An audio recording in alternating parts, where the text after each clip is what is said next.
आप सभी को मेरा प्रणाम और मेरे चैनल में आप सभी का स्वागत। तो आज हम बात कर रहे हैं कि हमारे दुख का क्या कारण है। यदि आप गौर से देखें, हमारे दुख का कारण बाहरी परिस्थितियाँ होती हैं। हम अंदर से दुखी नहीं होते, लेकिन जो भी चीज़ आता है वो बाहर से आता है। जैसे कि हम अपने सुख को अटैच करते हैं अपने किसी लव्ड वन से।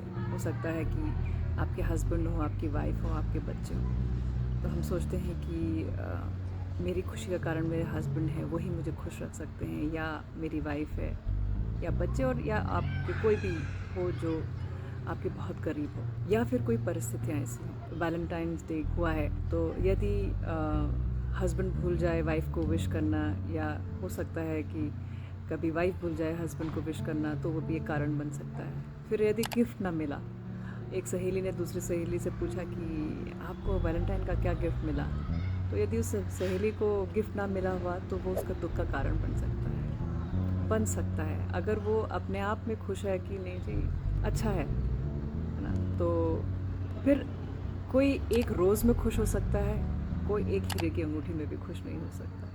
तो ये सब के अपने अपने कारण हैं सुख और दुखी होने के। तो मैं सिर्फ ये कहना चाहूँगी कि आप समझिए कि ये बाहरी कारण है जो आ रहा है आपकी तरफ। इसको जब आप देखना शुरू करेंगे कि ये मुझ में क्या चेंज लेके आ रहा है, तो वहीं पे आप उसको करेक्ट कर सकते हैं। जब मैं अवेयर ही नहीं होंगी कि भाई ये परिस्थिति हो रही है और ये मुझको कुछ परेशान कर रहा है अंदर, जैसे ही मैं ये समझ जाऊँगी, मैं अपने आप को करेक्ट करने की कोशिश कर दूँगी। वरना अगर आप देखें, जितने भी लोग ये बाहर की परिस्थितियों में फंस जाते हैं, तो ये सोच सोच के एक राई को एक पहाड़ बना देते हैं। तो और यही हमारे दुख का कारण बढ़ता है। और आप देखेंगे एक से दूसरी चीज़ ट्रिगर होती रहती है। पहले तो हम अंदर ही कुढ़ते रहेंगे, फिर हो सकता है वो हम अपना गुस्सा अपने स्पाउस पे निकालेंगे, अपने बच्चों पे निकालेंगे। फिर आप देखेंगे उससे आपके काम ख़राब होते हैं, और कहीं ना कहीं देखेंगे एक छोटी सी चीज़ शुरू होकर इतनी बड़ी चीज़ हो गई। ऐसे ही बात बढ़ती है, बिगड़ती है, और फिर कलेश होते हैं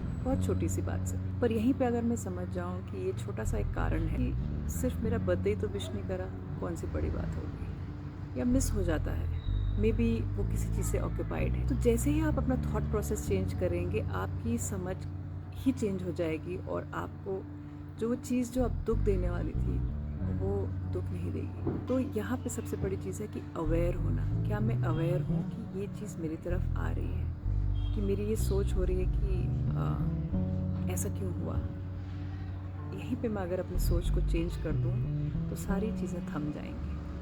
तो आप ये देखिए करके एक अवेयरनेस आनी बहुत ज़रूरी। जब आपको पता लगेगा कि हाँ ऐसा है, तभी आप करेक्शन करने की कोशिश करेंगे। जब आपको पता ही नहीं है कि आप के साथ ये घटित हो रहा है और आप उसमें फंस गए हैं, तब तो आप लूप में फंस गए। लेकिन जैसे आप समझ जाएंगे कि हाँ ये कुछ हुआ है, मैं ऐसा क्यों फील कर रही हूँ, जहाँ पे आप क्वेश्चन करना शुरू कर जाएंगे, देखना शुरू कर जाएंगे, वहाँ पर से आप देखोगे आपकी ज़िंदगी का एक नया टर्न आना शुरू हो जाएगा।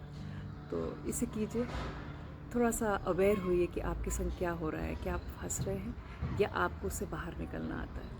तो अपनी पावर अपने हाथ में लीजिए, अपनी पावर किसी और को मत दीजिए। तो यदि आपने किसी और को पावर दी तो वो हावी हो जाएगा और फिर आप दुखी हो जाएंगे।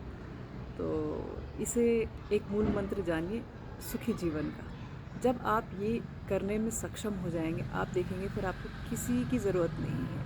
कोई भी चीज़ ऐसी नहीं हो सकती जो आपको खुश रखे, क्योंकि आपको स्वयं में एक खुशी मिलने लगेगी। तो आपने जाना कि हम कैसे अपनी ज़िंदगी में दुखी होते हैं और कैसे हम खुश रह सकते हैं। बस उम्मीद करती हूँ कि आप अपनी ज़िंदगी को माइंडफुली जिएंगे और खुश रहेंगे, खुश रखेंगे अपने आप को, तो तभी आप औरों को भी खुशी बांट सकेंगे। उम्मीद करती हूँ आपको इस वीडियो का कंटेंट अच्छा लगा होगा। यदि अच्छा लगा है तो शेयर कीजिए और सब्सक्राइब कीजिए, और आने वाले वीडियो तक के लिए आपसे अलविदा चाहूँगी।